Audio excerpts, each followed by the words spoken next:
Olá, bem-vindo a mais um vídeo do curso de Introdução à Probabilidade Estatística. Nesse vídeo a gente vai falar sobre a segunda parte das medidas de dispersão. Tá? Então o que a gente vai ver aqui hoje, nesse vídeo, a gente vai ver o conceito de quartil, né, os quartis, e o intervalo interquartil, como medida de dispersão. Então, o que são os quartis? Quer dizer, conceitualmente eles são semelhantes à mediana. Se vocês lembrarem, a mediana pega o conjunto de dados, a gente ordena esse conjunto de dados, pega o valor intermediário, divide o valor intermediário que divide esse conjunto de dados à metade, ou seja, metade para cada lado.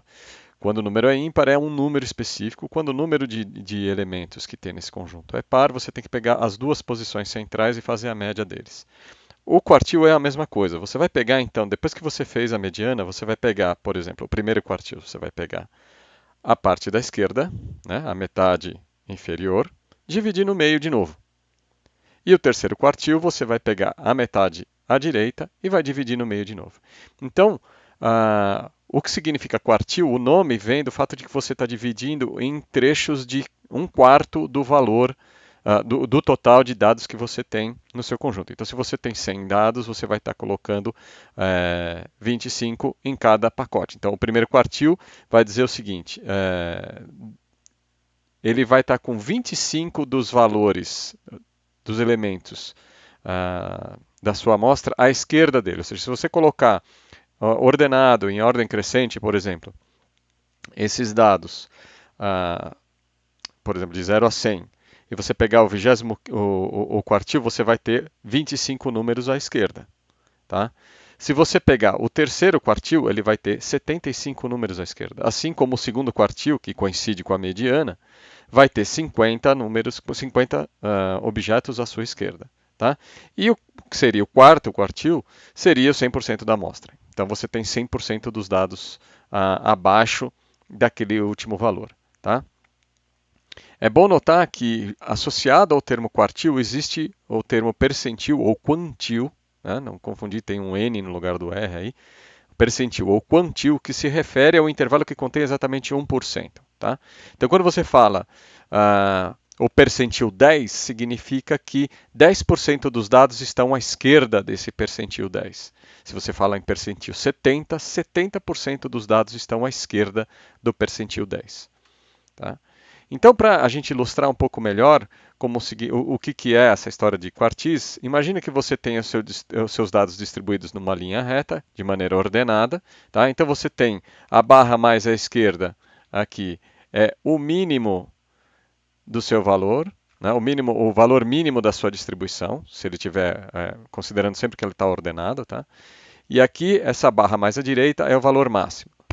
100% dos dados vão estar aqui dentro. Então, o primeiro quartil vai fazer o seguinte: ele vai deixar 25% aqui para trás. Tá? O segundo quartil, que é a mediana, vai ficar 50% para a esquerda, ou seja, 25% entre o primeiro quartil e o segundo quartil, que é a mediana. Tá? Aí o terceiro quartil ele vai ter 25 mais 25 mais 25. 75% dos dados vão estar à esquerda do terceiro quartil. E entre o segundo quartil e o terceiro quartil, você vai ter 25% dos dados. Tá?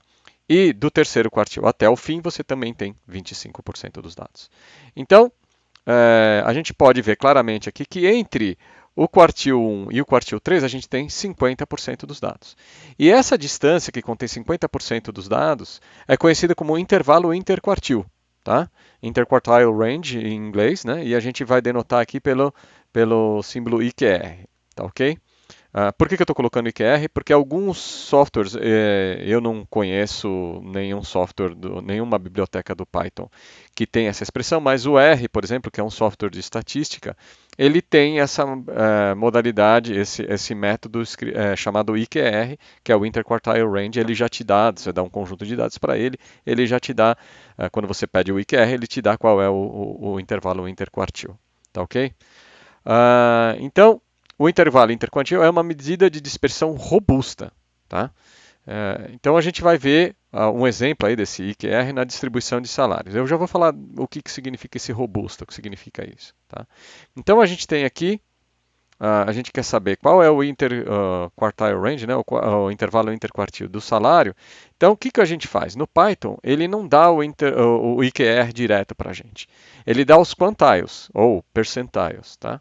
Então, o que, que a gente tem aqui? O quantile, que é o quantil ou o percentil, a gente vai pegar o quantil de 75%, que corresponde ao terceiro quartil, menos o quantil de 25%, que corresponde ao primeiro quantil. E aí essa é a distância interquartil, né, o intervalo interquartil. E aí a gente apresenta aqui o resultado com duas casas decimais, e a gente tem então o valor de 6,51. Tá? A gente, se vocês lembrarem do vídeo anterior, o valor do desvio padrão, por exemplo, era 4,5. Tá?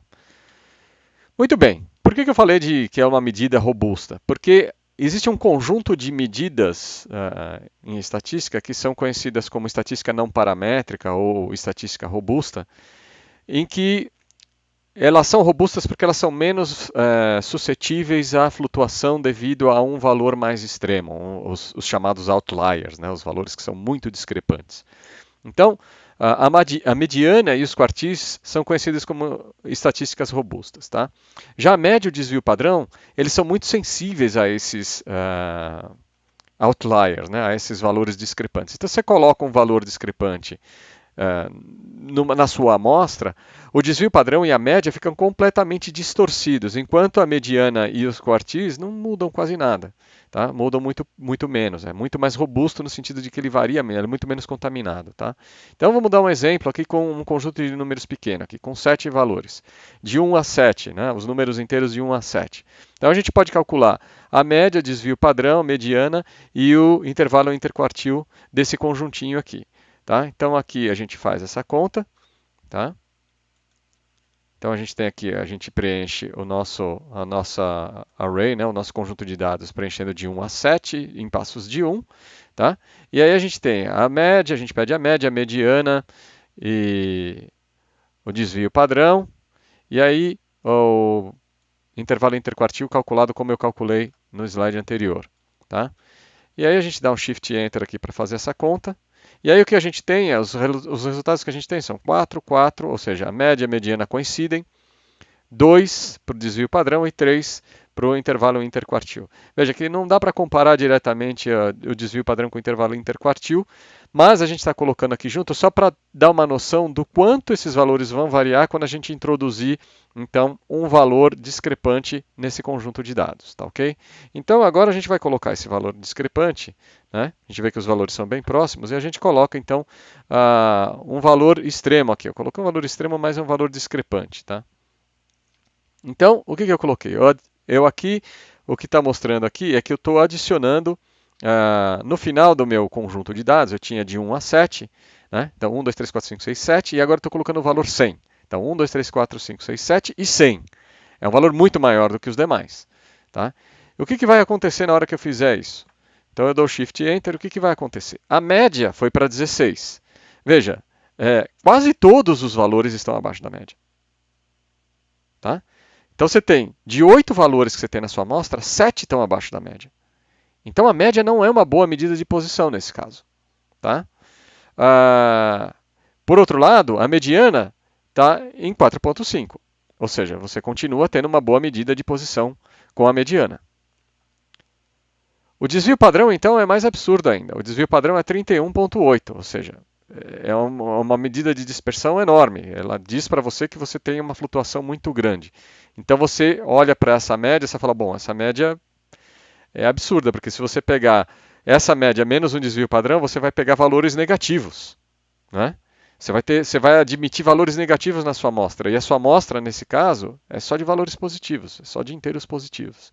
Então você tem essa distorção. Se a gente está falando de alguma coisa, de alguma grandeza física, por exemplo, ou de alguma coisa da economia, ou algum valor, número de funcionários, ou sei lá, alguma coisa assim, você vai estar falando de coisas que não admitem números negativos. E esse desvio padrão vai estar dizendo para você que com essa média, esse desvio padrão, você pode ter valores negativos, o que não é aceitável. Já o intervalo interquartil ficou em 3,5. Tá? O que é bastante consistente, quer dizer, 4,5 menos 3,5 dá 1. Ainda você tem o valor positivo. Ou seja, você vê que com a adição de um único valor mais extremo, é lógico, eu exagerei, coloquei 100, tá? Mas se eu tivesse colocado 30, a gente teria um efeito parecido também, tá? E isso acontece. O que acontece é que, então, quando a gente tem, principalmente, distribuições de valores que são bastante assimétricas, né? Ou seja, que elas não se distribuem tão bem assim, de maneira tão próxima de um centro, quer dizer, ela tem uma assimetria, tem um lado muito maior do que o outro, por exemplo, é melhor você usar então essas medidas mais robustas, tá? Então, a gente tem para isso, inclusive, uma representação gráfica que é bastante compacta e que dá todas essas informações que a gente precisa, que é o chamado gráfico de caixa, que no jargão aí do mercado é a box plot, tá? A box plot ou o box plot aí depende do seu sabor aí, da sua vontade de falar uma coisa ou outra, da sua preferência, tá? Então, o que a gente faz? Então, o PyPlot tem essa coisa já construída, tá? Então a gente vai fazer aqui com os salários. Então a gente tem aqui o boxplot, salários, tá? Aqui eu só nomeei os eixos e aí a gente faz a figura. Então, veja só, o que é esse 1 aqui? É que a minha amostra está toda aqui, ó. Todos os meus dados se referem única e exclusivamente ao eixo Y. Tá? Então, essa é uma amostra, amostra 1. Eu poderia ter, por exemplo, um conjunto de dados de uma outra empresa. Estaria comparando a companhia Milsa com a companhia Tilsa, sei lá. E aí eu teria, então, duas box plots, uma do lado da outra, e a gente poderia comparar uma com a outra, a princípio, se elas tivessem valores parecidos. Tá? Ok, legal, tem um desenho aí, mas o que significa esse desenho? Como é que eu interpreto esse troço aí? Tá? Então, como é que a gente vai interpretar esse gráfico? A gente interpreta da seguinte forma, tá? Acho que uma imagem explica mais do que 1000 palavras. Então, aqui o que a gente tem é a caixinha representa o seguinte: essa linha alaranjada aqui, mais ou menos no meio da caixinha, corresponde à posição da mediana, tá? O limite inferior da caixinha é o primeiro quartil. E o limite superior da caixinha é o terceiro quartil, tá? Aí você tem umas linhas compridas aqui que representam as caudas da distribuição. Né? Se você imaginar que se você colocar isso no histograma, você vai ter uma região mais central e você vai ter uma região com valores menores, assim, que são normalmente a gente chama cauda da distribuição.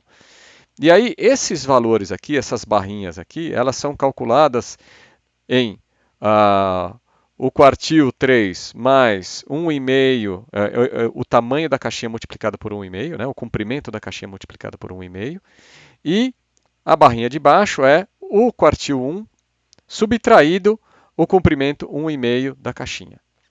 Aí você vai falar, bom, então esse tamanho aqui deveria ser igual a esse tamanho aqui, e você tem razão.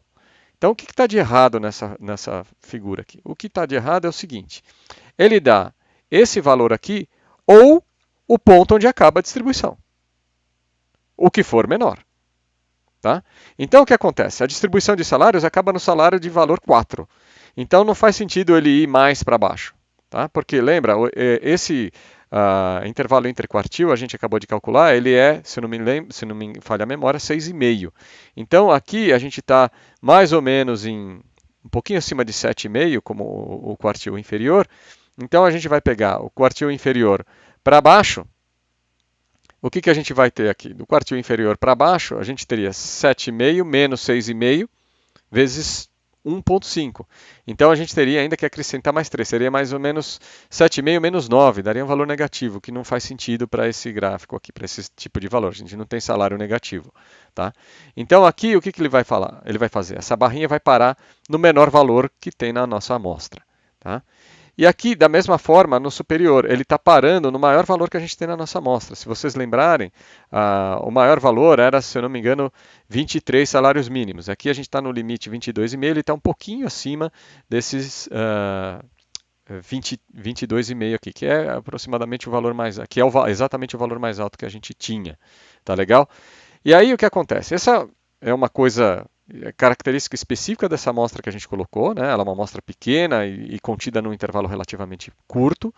Tá? Esse resultado é muito específico dos dados que a gente tinha. Então a gente tem que colocar aqui, a gente pode visualizar uma situação mais geral.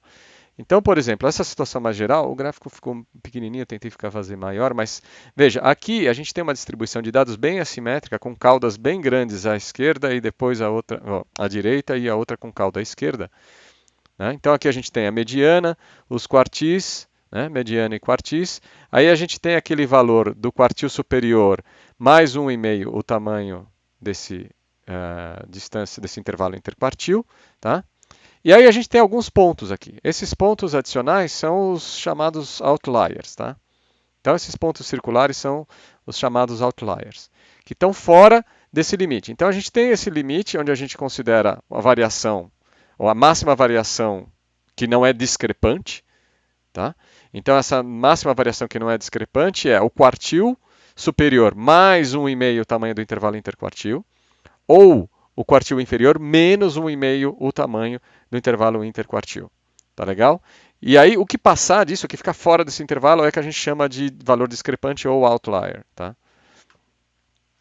E aí, ok, você vai me perguntar, e como é que eu faço? Tudo bem, se eu tenho todos os valores da minha distribuição, como a gente tinha no caso dos salários, a gente tem aquele array com todos os valores, a gente consegue calcular usando o quantile lá. A gente põe lá o quantile, põe o quantile 0,75, ele vai dar o valor do terceiro quartil. Se a gente colocar o quantile 0,25, ele vai dar o valor do primeiro quartil. Muito bem. Mas como é que a gente faz se a gente tiver uma distribuição de frequências dada numa tabela com diferentes classes de valores, como a gente já viu no passado, né, com variáveis contínuas, tanto para média quanto para o desvio padrão. Então, a ideia vai ser muito semelhante ao que a gente fez com a mediana. Tá? Então, a gente tem aqui as nossas classes, tá?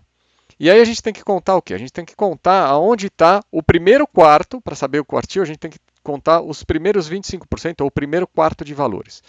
A gente lembra que esse conjunto de dados tem 36. Você pode fazer a soma de novo aqui para conferir, mas ele tem 36 elementos.